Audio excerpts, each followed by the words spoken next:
Pagbalik sa loob ng bahay, agad nilang sinabi sa mga kasama ang dagdag na challenge sa kanilang weekly task. What happened?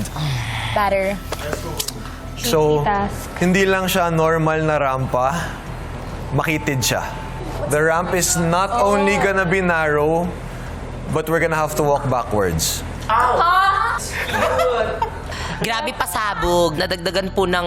Di nga ako marunong maglakad masyado. Hindi ako confident po sa mga fashion na yan. Tapos, kailangan pa na patalikod. We can only make 5 mistakes. Once we go over 5, we fail the weekly task. Yes. It's a very hard challenge. Unang-una, ang hirap na nga mag-focus na maglakad ng straight paharap, what more ng patalikod, tapos sobrang kita naglalakaran namin. I just didn't know what to expect. Siguro pa-practice natin shoulder length yung size ng rampa.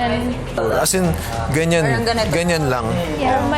Just your 2 feet backwards. Sunod nang nag-strategize ang task leaders kasama si Michelle. What exercises can you recommend? Kasi diba like for balance and to focus on being like really straight. Books. Okay. Pero also, you really have to just keep doing it backwards. I think we should make a pathway. Ganun na Like, training. the best training lang for backwards would be backwards. Nobody walks. Naku Yeah. kuya, mukhang pati ang beauty queen na challenge sa twist ng rampa mo.